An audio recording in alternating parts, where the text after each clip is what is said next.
Marinia Carthen, District 3 Commissioner here in Douglas County, and thank you for joining this edition of District Dialogue. For the month of June, it's a celebration month, and one of the things that I really wanted to highlight and celebrate were the first line fathers in Douglas County. So this edition of District Dialogue will allow you to see behind some of the fathers here in Douglas County. We have our first responders. We have those who make the courthouse run.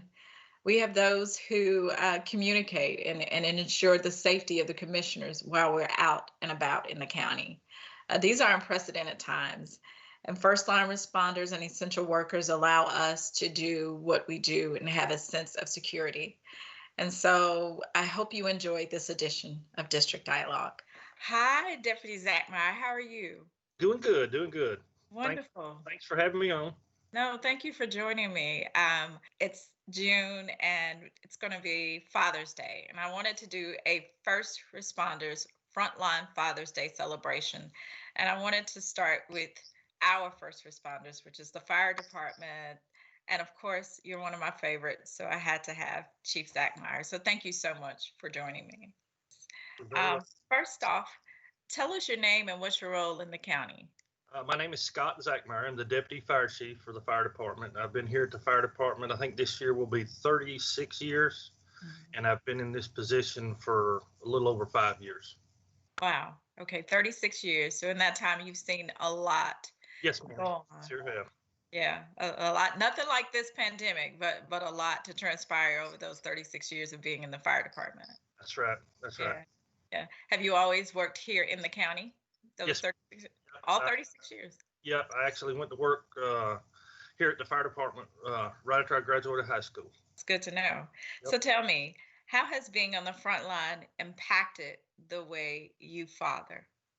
It's made several changes, like it has for all of us. You worry in this line of work that it's always been that way for me. It's not the getting blown up. It's not the building collapse. It's what you take home to your family.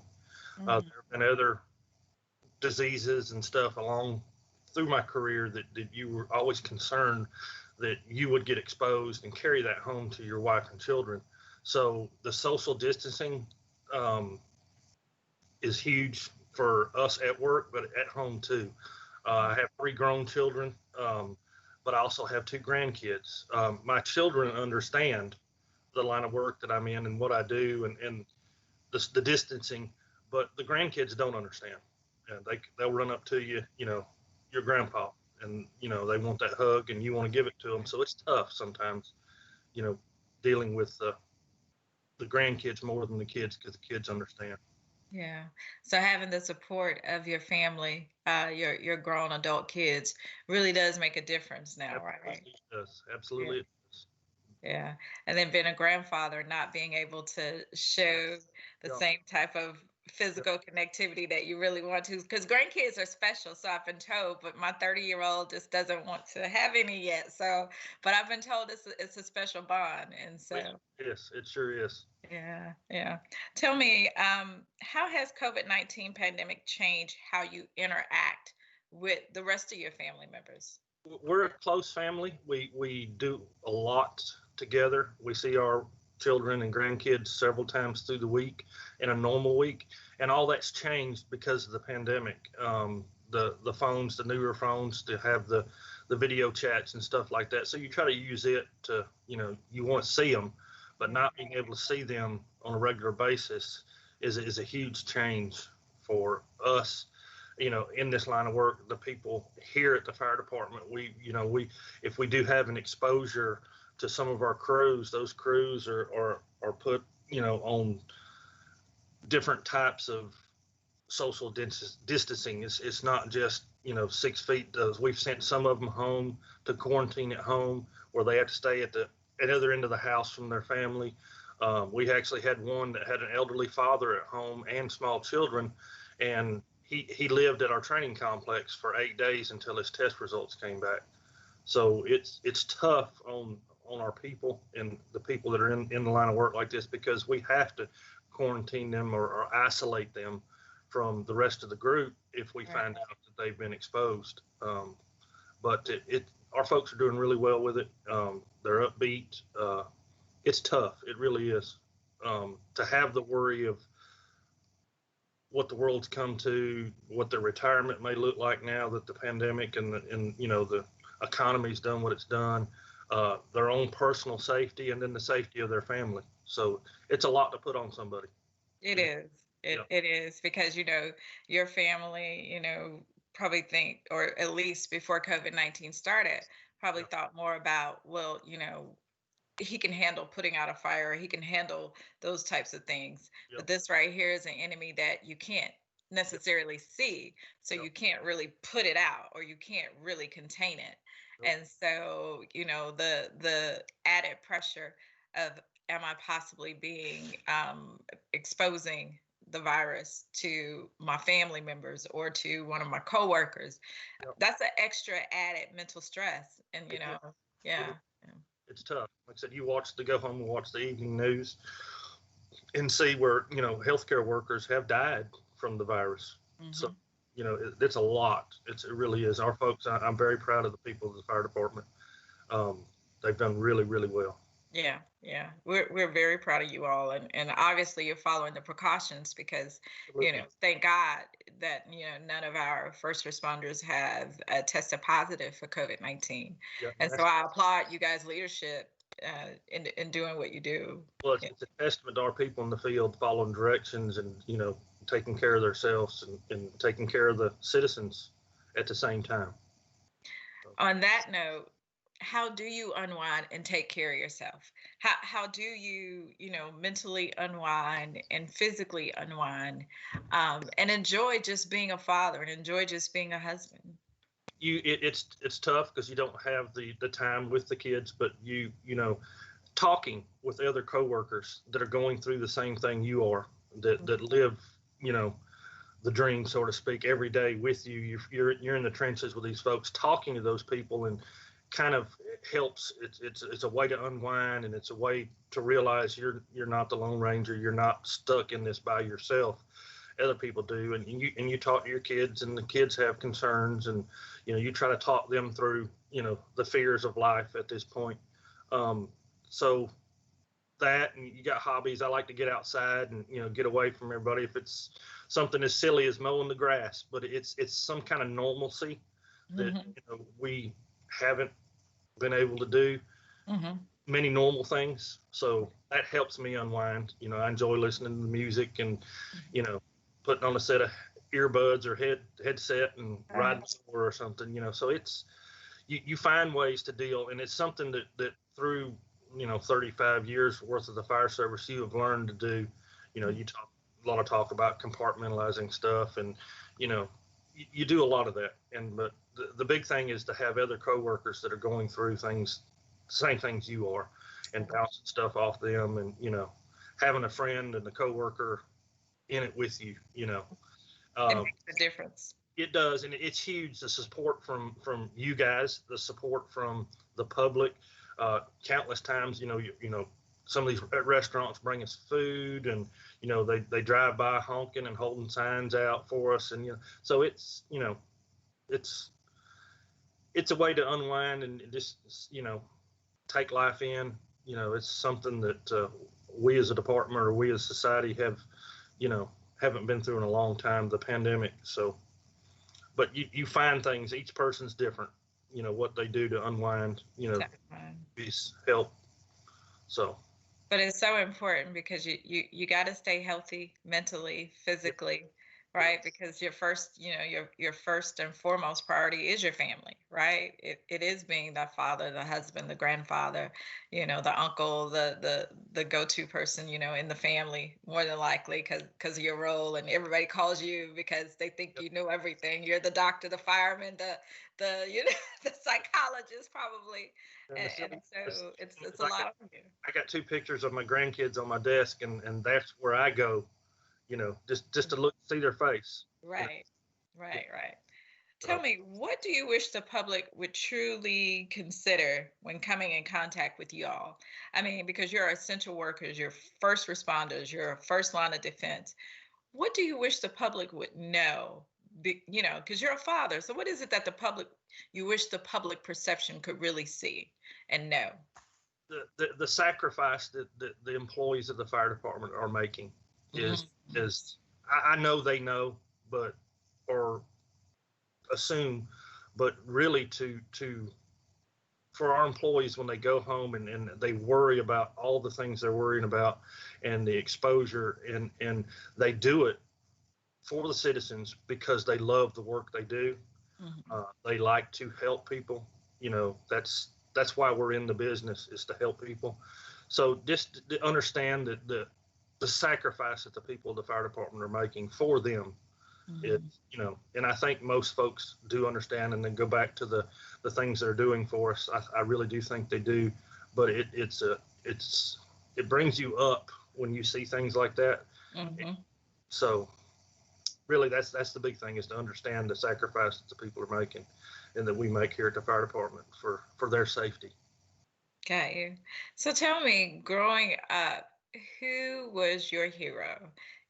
What was it, your father, or was it someone in the community that was in that line of work? Yeah, Or it's funny. My father, and I have two brothers that work here at the fire department. So okay, it's a family thing for us. okay. Our dad was a volunteer chief back in the day, and then I've got two brothers that work here with me. And I think Dad originally took me to some of the calls when I started driving, to realize how bad you can mess up as a driver of a car, to see some of these things, and it kind of backfired on him, because I really enjoyed the work and Mhm. enjoyed doing that, and that's when I found out what I wanted to do in life, was Wow. going with him to some of the stuff, and that was for me. But he was an influencer in my life. Our first fire chief, Wayne Arrington, uh, was an influencer for me. He hired me back in 1984, and he and I sit down and had a long talk, about what he thought the fire service was, and what it would mean for me, and how to be a leader, and how to be a good firefighter, and how to be a good person in general. So Mm-hmm. really, those are my two, my father and Chief Arrington. And Chief Harrington. Yeah. Wow, that's amazing. Hi, Rick. How are you? Doing well, Commissioner Carthen, doing well. Thank you so much for having me. No, thank you for doing this. One of the reasons why I really wanted you to be a part of this special for Frontline Fatherhoods for June, and in celebration of Father's Day, is because I see your role in the community and in Douglas County as one that doesn't stop. You're 24/7. And that makes you frontline, and that makes you essential to every part of Douglas County. So I just wanted to take the time out to, say thank you, and to appreciate, who you are as a father and as a man and as an essential worker here in Douglas County. So thank you for coming on. So can you tell us your name and your role in the county for those Sure. who don't know? Oh, sure. Absolutely. Absolutely. Well, my name is Rick Martin, and I serve as the Director of Communications and Community Relations for Douglas County Board of Commissioners, our government here. Mhm. And my role essentially is to oversee our um, communications with the public and our communications with the news media, broadcast and print. I'm the point of contact when the press has questions in regards to our government.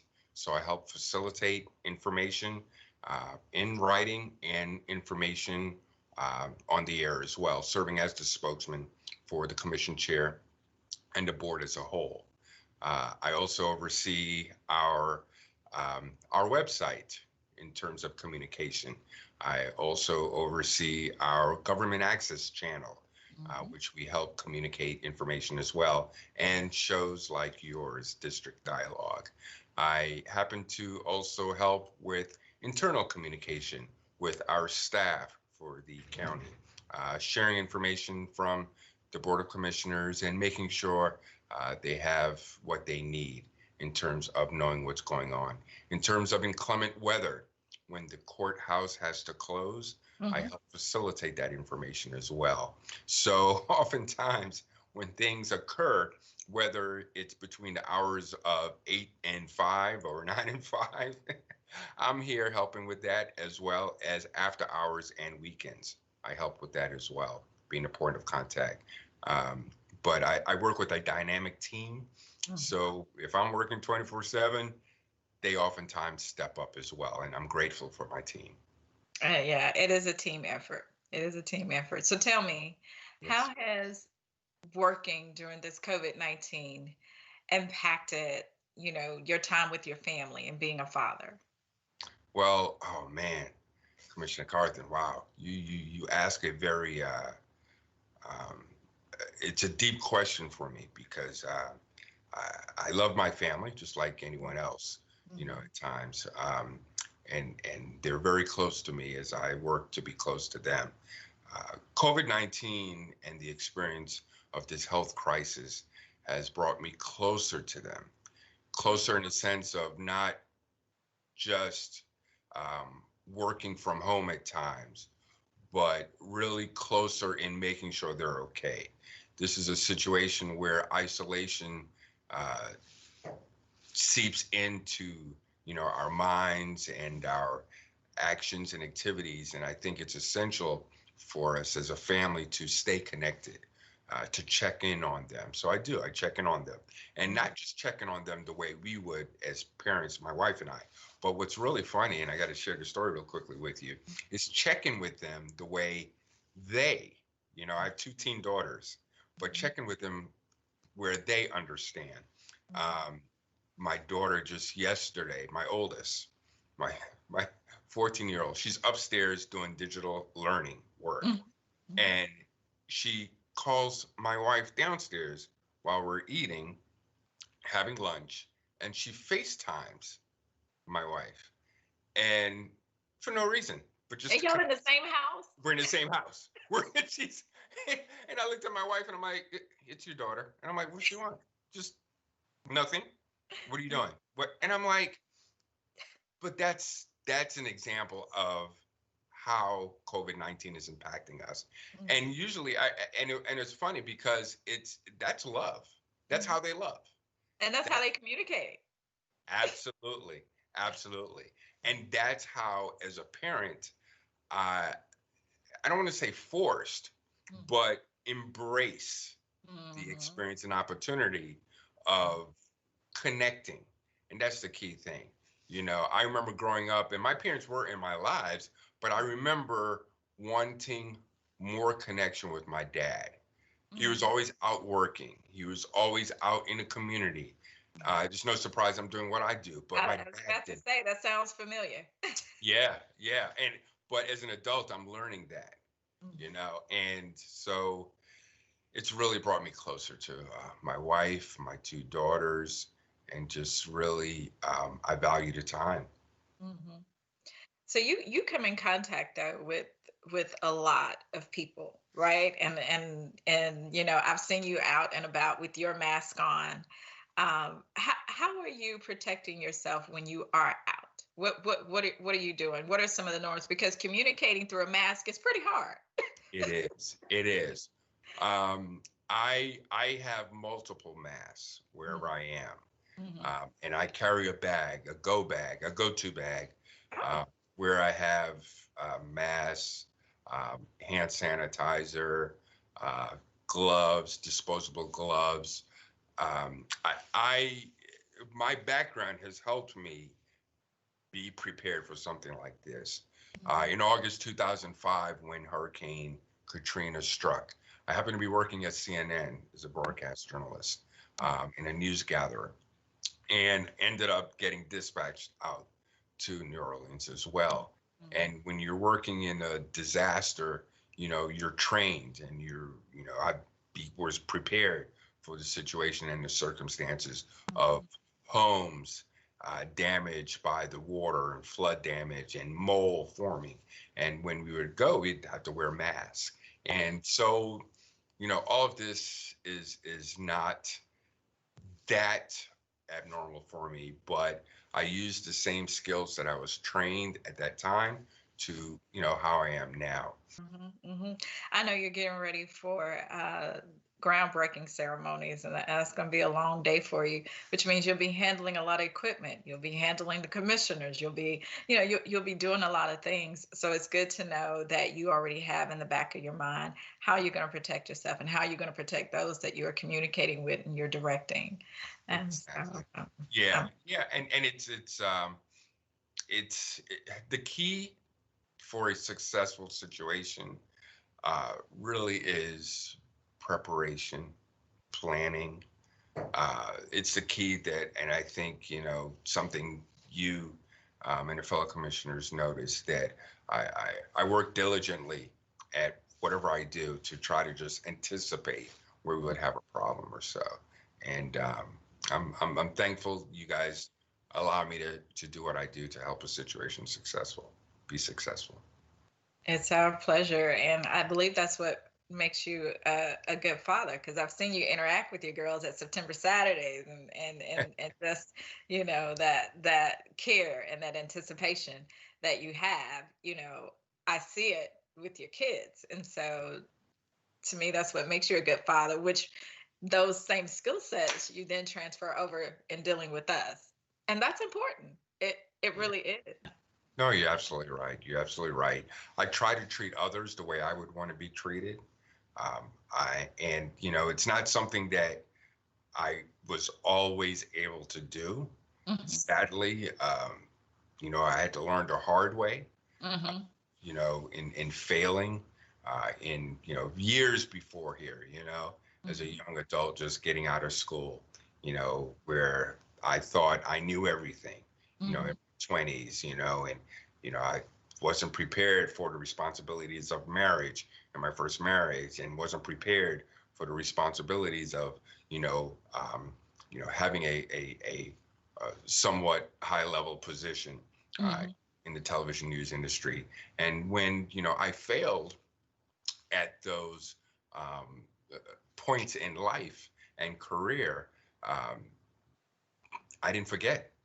I didn't forget at all. Mm-hmm. And I think it's only by the grace of God I recognize what my failures are.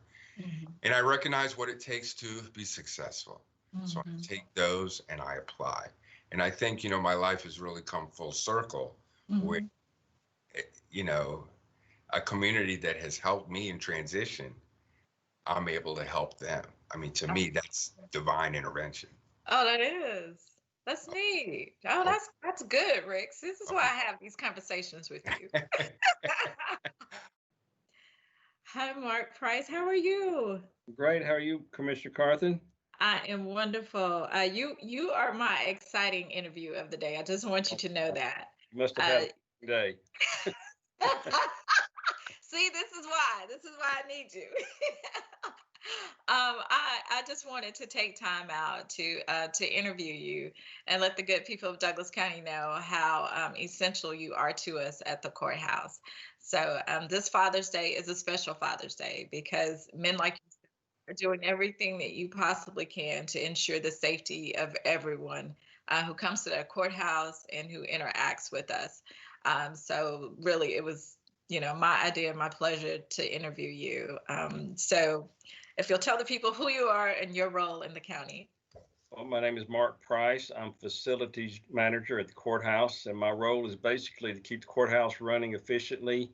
That involves all the mechanicals, the HVAC, lighting, keeping it clean, the outside, oversee all the contracts, just try to make it a safe environment and keep everything operating efficiently for the people that work here and visit here. And visit it. That's right. That's right. That's why you're so essential to what we do. And so tell me a little bit about being a father. Tell me a little bit about your kids. And well, my kids are now adults. They're two teenage boys, one 17 and one 18. Oh, wow. And as any parent can tell you, parenthood changes you. Mm-hmm. And it's just been a blessing watching them grow up to become young men, and hope they can continue on to become young men and men of God. I do the best I can. And I've got a great wife who also helps mentor them and raise them. It's been a partnership. Yes. That's good stuff, and you're right. They're about to be adults. You're about to be an empty nester. They are adults. I don't know about the empty nester, but you never know. I don't mind them hanging around. It's good to have them close. I'm getting where I need them more than they need me now. You know what I was about to say, especially during these times of COVID-19. Tell me, what's the one thing, Mark, that you have appreciated the most now? During this time of this pandemic, as a father, what have you come to appreciate the most? Well, as a father and as just a person, I appreciate good health. There's what I can't take for granted in my family is I've always stressed good health, staying healthy and appreciating what we have in life, because so many people don't have a lot, don't have good health, don't have some of the material things we have, and just try to be grateful to God for our blessings. Amen. We know that society wants to rush back into what we know is normal, right? Yes. But you can't really have any wealth unless you have health. That's correct. It's tied to it. It is, we can't go back to work. We can't go, into grocery stores. We can't go out into big gatherings because, we have to maintain a healthy distance. We have to be healthy. Yes. Right. So, yes. So you're right. And if the systems aren't working right, then nothing is working right. Yep. Just one weak link and everything could fall again. And I've, my two sons, Mom, I mentioned their names, Kirk and Wesley. Okay. They'd get on to me if I didn't mention their name. And that's right. They're young and they're healthy, and as that age, you feel invincible and trying to get them to wear the mask around other people. I tell them it's not for them, it's for the other people. That's right. Because we could all be transmitting the COVID and not aware of it. And you're exactly right, and not even know it. And so you don't know if you're a carrier or not. You want to make sure that you keep others healthy, right? Yes, ma'am. Yeah. Which is, I think, why you are so essential to the courthouse, because you're always making sure that the systems are a go. You're always making sure that, everything is working on all cylinders, because of the importance. If lights go out, nobody can come into the courthouse. If there's no electricity or power, if there's a failure in one system, then, it halts other things. Yes, it does. Yeah. And I'm very fortunate to have a good staff working, and I can't say enough about them. My day cleaning staff and Alan, who takes care of the maintenance things around here, my night cleaning contractor, they're all on board with trying to keep the house safe. They're just wiping down surfaces, and I've made the comment and the joke that we're about to polish the chrome off the door handles, because they're constantly wiping down all the highly touched areas in the elevators and doors day and night. It's getting sanitized. Yeah. It has become, ever so clear how important sanitation, and how important, you think about going about your daily routine, how important it is to keep things clean and to keep your hands clean, and to make sure that when you come in contact with something, that you're cleaning it and yourself again. I think society as a whole has become more aware of the importance of keeping clean, and we've all had to recheck ourselves. And I've always thought I've been a clean person, but now we're kind of double checking and finding out we can always do better. Yeah. So tell me, growing up as a kid, did you grow up in Douglas County? For the most part, I did. Yes. Okay. Most of my activities were in the Cobb County Austell side, but I've resided in Douglas County. I was on the edge, on the Cobb County line. Okay. I still am. Okay. I came from Cobb County too, because I was living in Austell before we moved to Douglas County, because my husband said I was always at the mall, so I might as well move closer to it, and he'd maybe see me more. But but it's it's amazing to me how close and knit Douglas County is, and a lot of people did, grow up here and they stayed here. And to me, that's a testament of how they wanted to raise their families, right? It's a testament of what I call Douglas strong. Yes. And so, what were some of your influences as a young man? That who were some of your heroes or father figures that made you go, you know what, that's what I want. That's how I want to be. Well, I guess the biggest influence was my grandfather.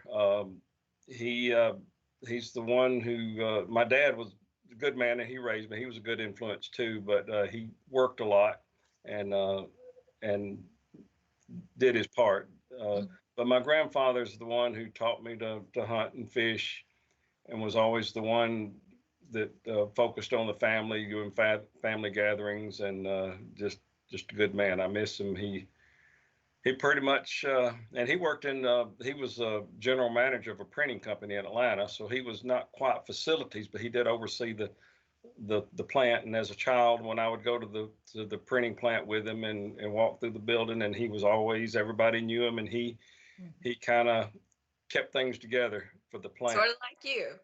Well, kind of. I don't feel I've done what he does, but I did. But yeah, it makes me feel good that he was just a good man, a good role model, and I guess he was my biggest influence growing up. Yeah. And having those, people like your grandfather, you saw your father, you saw him working, and that instilled in you the work ethic, to take care of your family. Yes. But then having your grandfather instilling you that, being there with your family, taking those moments, to teach and to grow them was also important. So you kind of had the best of both worlds. I did. I had the absolute best parents and grandparents anybody could ask for, and the extended family. And the extended Very family. blessed. Yeah. So tell me, what's the one thing that you wish your kids knew? Oh gosh. It's hard to pin it down on one thing. I wish I could transmit all the mistakes I made so that they would know them and not make them themselves. But I know part of life is making mistakes and learning from them. But hopefully they won't make some of the stupid ones I made. But I think that's all of ours. We all kind of wish that. Yeah. Yeah, I guess the one thing I would want them to know is how fortunate they are to have the family that they have, and to live in the country that we live in. We take a lot of things for granted in this country. There's issues, but we're a very fortunate family with like I said, with our health, with what we have, with the family. I guess if there's one thing I would want them to know is just appreciate what they have and make the best of it. All right. Good afternoon, Deputy Morris. How are you? Good afternoon. I'm fine, and you? I am well. First off, I just want to say thank you for taking a moment out of your busy day to have a conversation with me regarding frontline fatherhood here in Douglas County. Can you tell us your name and explain to us the role that you play in the county? Sure. My name is Carlton Morris, Deputy Sheriff with Douglas County Sheriff's Office. Currently assigned to the courthouse. Right now, my main duties are do the transports from the jail back and forth to the courthouse. Also, I work at the metal detector where we have bond hearings for first appearance. I work in that courtroom also. And then after that, I fill in wherever's needed. But always, you're always there with a smile, just like you are now, welcoming people into the courthouse and making sure that order is kept. So on behalf of me and my Board of Commissioners, I want to say thank you, because y'all do a job that can't be taken for granted, and you're essential. So right now, the courthouse is on limited duties, whereas most people now are just coming in to vote and some court appearances, correct? Correct. Okay. So, but you still have to be there. You still have to make sure the courthouse is safe. Do you have to wear masks during this time of COVID-19? Yes, we do. Got you. So that's for anytime we deal with the public, we have to wear a mask. Got you. So y'all are leading by example.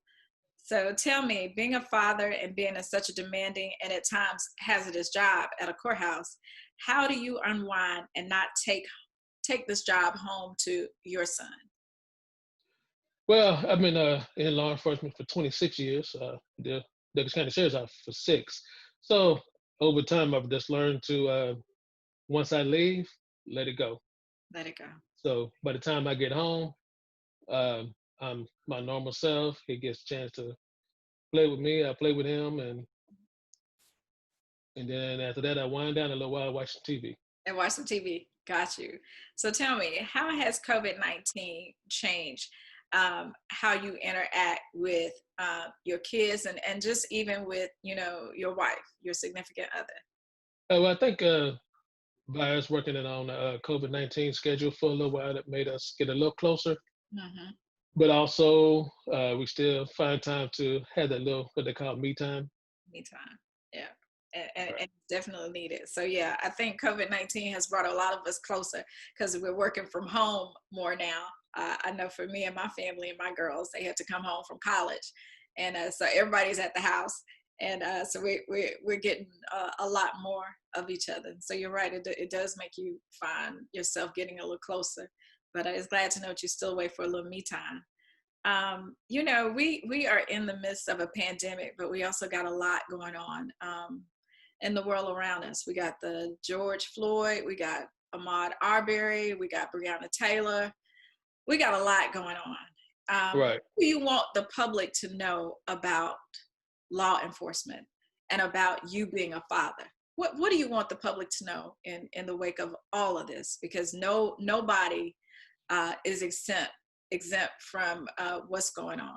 And we know that all lives matter, but especially the lives of minorities during this time where it seems like the attack is against those who look like you and me. What do you want people to know about law enforcement, about officers like you?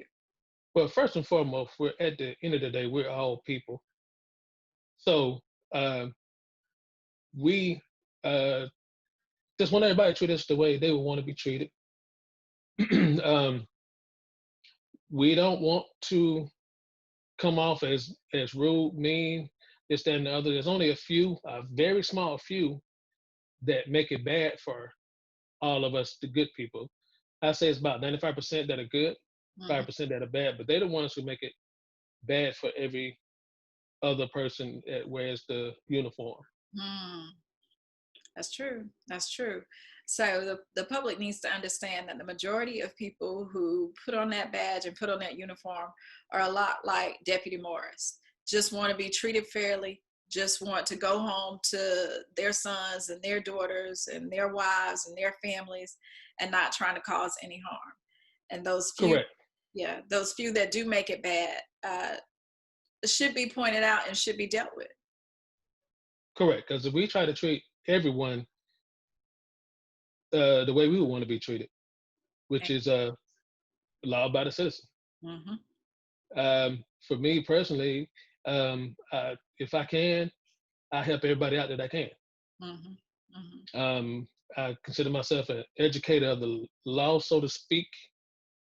When you do something wrong, I tell you what you did wrong and try to help you out if I can. If not, the law forces my hand. I have to take you to jail.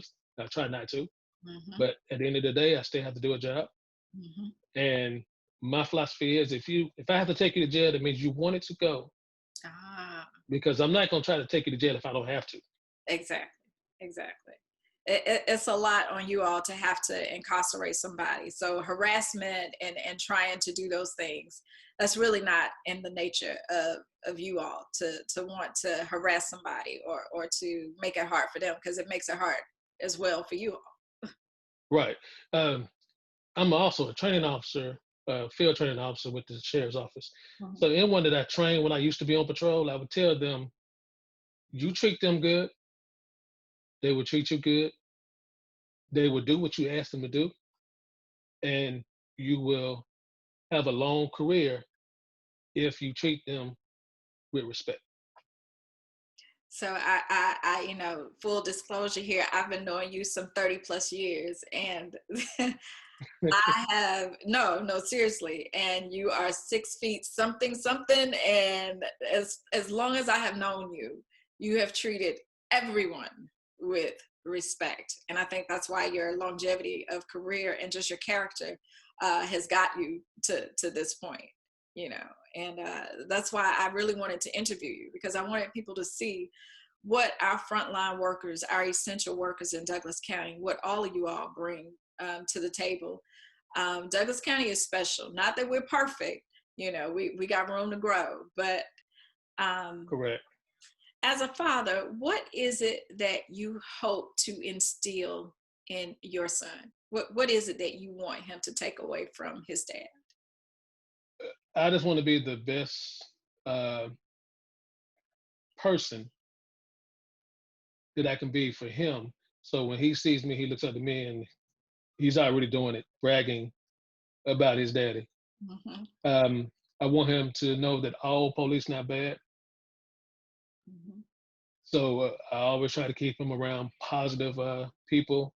Mm-hmm. Like we just enrolled him in Taekwondo. Mm-hmm. So hopefully, he's getting a chance to learn a little bit from that. But I'm not really a role model, I don't think. I just be me, and hopefully something from me rubs off on him and whoever else I come in contact with, that'll make them be a better person. That's true. And to me, that's an awesome philosophy to have. I may not be a role model, but I hope I'm doing well enough that you can see that I'm doing something good that you can incorporate in your life. Good stuff. Good stuff. Tell me, what is the best Father's Day gift for you? I think we celebrate Father's Day in a couple of weeks, actually, June 19th. So what would be the best Father's Day for Deputy Morris? I'm not really big on gifts, so just spending time is good with me. Spending time, no tie, no steak, no. Well, I'm not really a steak eater, so Okay. and then whatever food it is, I'm gonna be the one cooking it on the grill. So So I have with me today none other than Judge Brian Fortner and Judge Eddie Barker. Welcome. Thank you. Thank you for coming. Let's start out just briefly. Can you tell everyone your role? And we'll start with you, Judge Barker. So I'm the Chief Judge of the State Court, and my role for the county is overseeing the day-to-day court operations for the state court. Judge Fortner and I both have our own calendars of cases that get assigned to us through the clerk's office. Our jurisdiction roles are both civil and criminal. On the civil side, we handle almost everything that the Superior Court judges handle, exclusive of mainly domestic relations type cases. We don't handle divorce cases, child custody, things of that nature. But just about everything else other than that, we also have concurrent jurisdiction with them. And on the criminal side, we handle misdemeanors. That is our jurisdiction, cases that are prosecuted by the Solicitor General's office. Okay. You concur, Judge Fortner? I think Judge Barker pretty well covered it. So tell me, being on the front lines, especially in your role as a judge, you get to see a lot of things come your way. And a lot of times you probably wonder, how did this person get before me? And I bet you a lot of that can be attributed to not having a good role model in their life, such as a father. Would you agree? Absolutely. Of course, a lot of times we don't know that. Right. When a person is standing before us, but sometimes if they have a lawyer, they might raise that issue or something. But it's certainly not uncommon for that to be the situation where, a young person has not had the guidance maybe that they needed at a young age to tell them right from wrong. Yeah. And to help them make good decisions and good choices in their life. Being on the front lines, I know allows you and Judge Fortner to see some, unusual circumstances. Yet, do you think that makes you even a more strict father, or do you think it helps you to kind of guide your own? course, well, at my age, my children are actually grown adults now, but I do have 5 grandchildren. Oh, wow. Okay. Certainly, a lot of times I will raise issues if I've seen something in court that might be a teaching lesson for them. Yeah. I can bring that to them and try to give them some knowledge about maybe what path some other young people chose and the decisions that they made that landed them in trouble, just to try to let them know that, there are consequences for any decision, any action.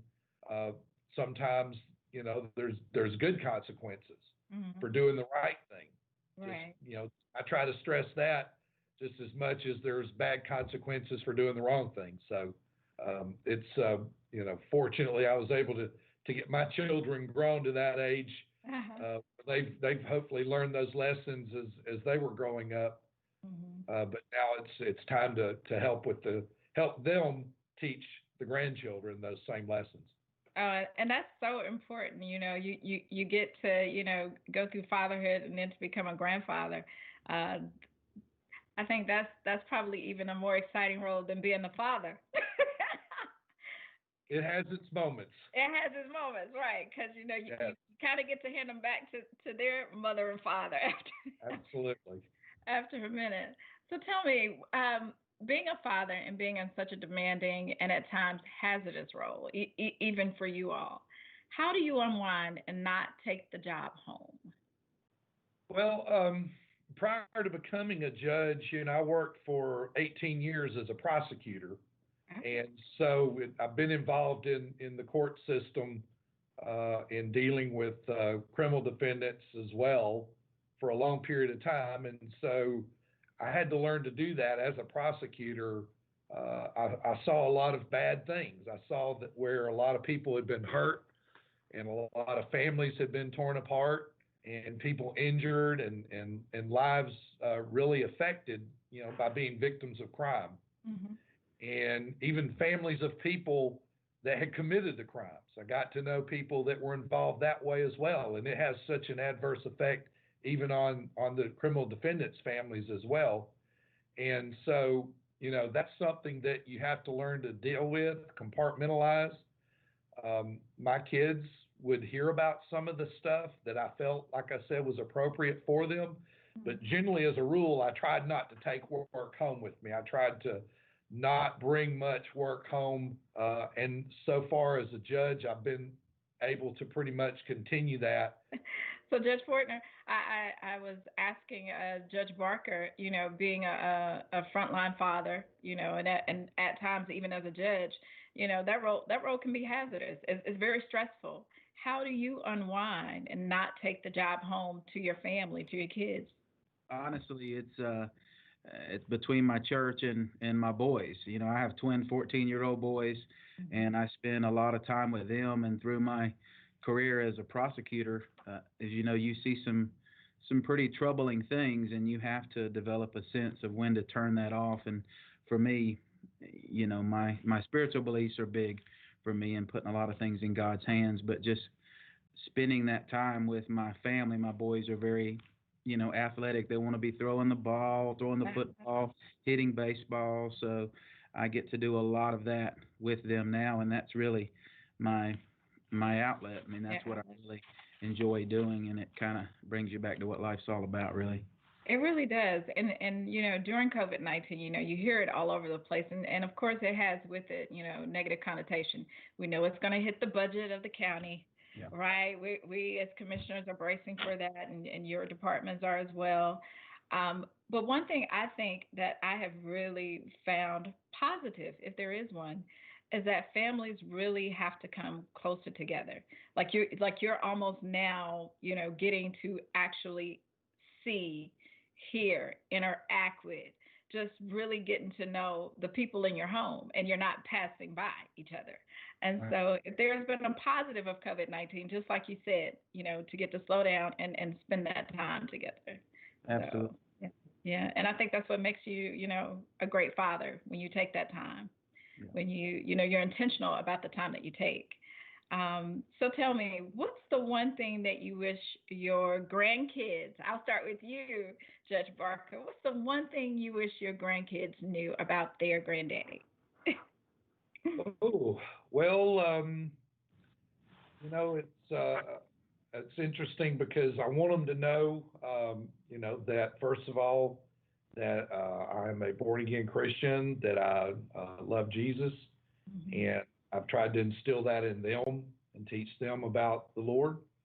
But also, I want them to understand that it's important to work hard to set goals and accomplish those goals, but also, to be caring and understanding.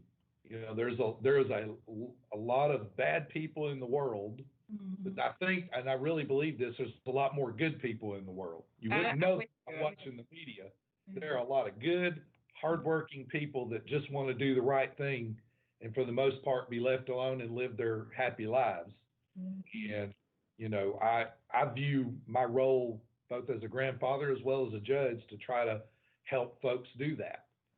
That's good. That's one of the things that my grandmother taught me. Golden rule: do unto others as you would have them do unto you. That's good. Thank you for that. What about you, Judge Fortner? What is the one thing that you want your kids to know about their dad?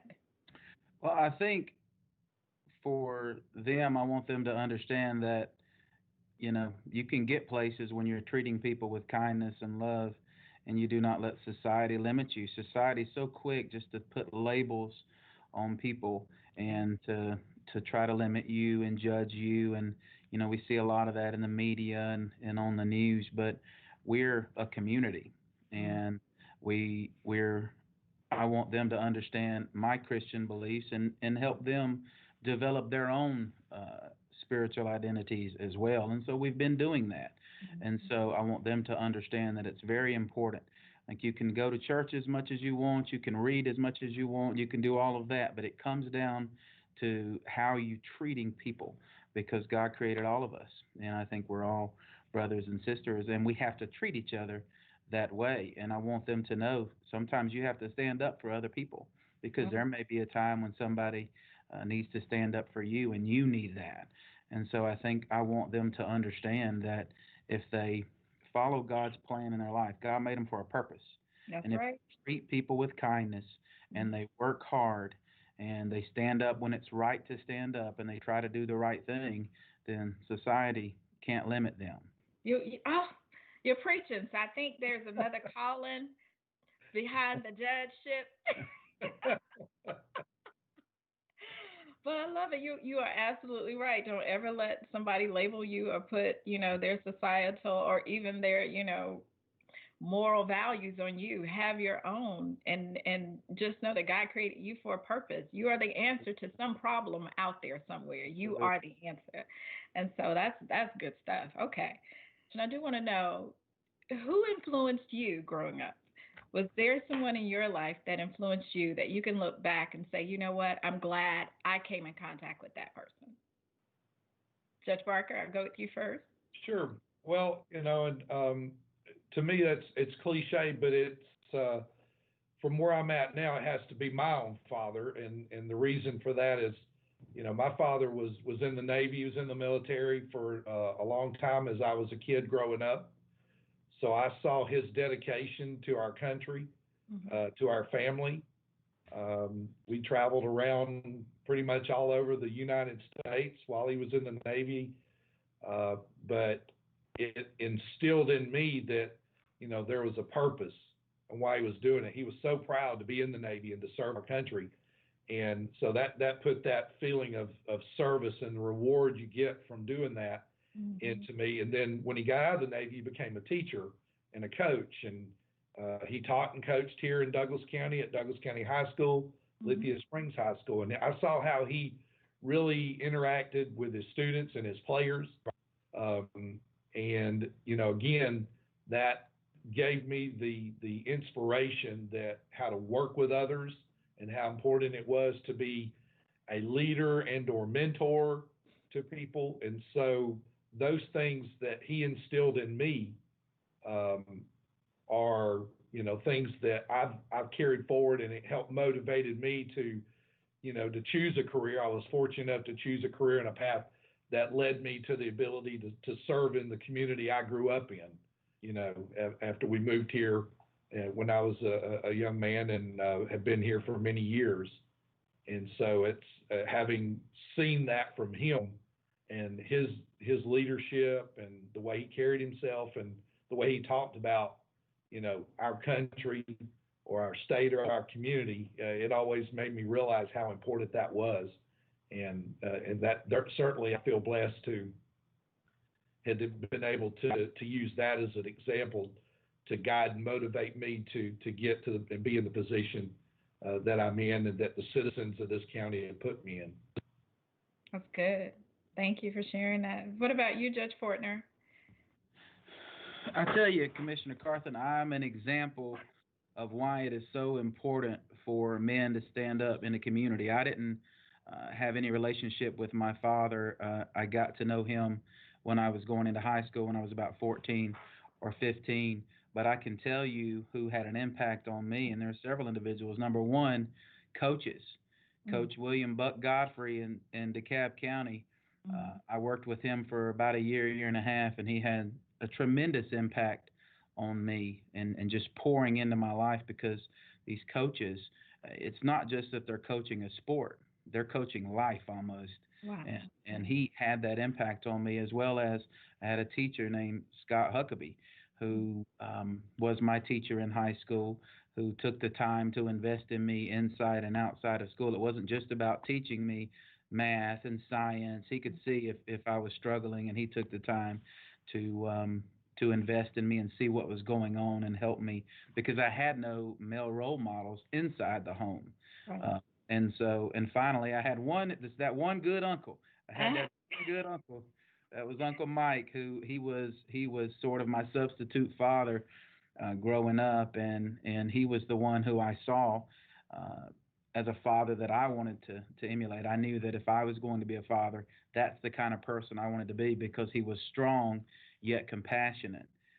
He was very manly in an old traditional sense, but very caring and loving, and he truly inspired me. He passed away very abruptly before my boys were born, but if I had to say that there's someone who really influenced me as a father and poured into me, it was my Uncle Mike and some coaches and teachers, and that's why they're so important. I mean, we don't realize the impact they have for people growing up like me who did not know their father. Yeah. And you hit the nail on the head. It's so important, to have good community leaders and people who will stand up and people who will just live, their lives and just be compassionate enough to say, I'm willing to help somebody else outside my four walls. I'm willing to do just a little bit more. You don't have to do a whole lot, just a little bit more. And we all can benefit from it. And truly, because they poured into you and Judge Barker's dad poured into him, we get to have the benefit of having you all here in Douglas County, with good leadership and good management. So I thank you for that. Well, look, I thank you both for accepting the invitation to come and interview and just to let the people know a little bit about, you being a father, and how important family is to you. And I hope you know that we here in Douglas County respect you. We're glad you're here, and we're glad to know that we have father examples like yourselves within the community. So thank you so much. All right. Y'all take care, and happy Father's Day. Thank you so much, Commissioner Carthen. And I know leadership is tough at times. Our thoughts and prayers are with you guys. I know there's a lot going on, but thank you so much for this opportunity. No problem. Y'all take care. All right. Thank you. Bye-bye. I wanted people to understand how important it is for them to see the faces of essential workers in Douglas County, our frontline fathers, what it looks like to work in Douglas County and to go home, and that at the end of the day, all of us are human. And so after speaking with the judges, after speaking with Mark Price there at the courthouse, after speaking with Rick Martin, and here I am speaking with you, all you all have the same sentiment: treat people the way that you want to be treated. And that, I believe, is for both sides of the coins, because at the end of the day, we're all human beings.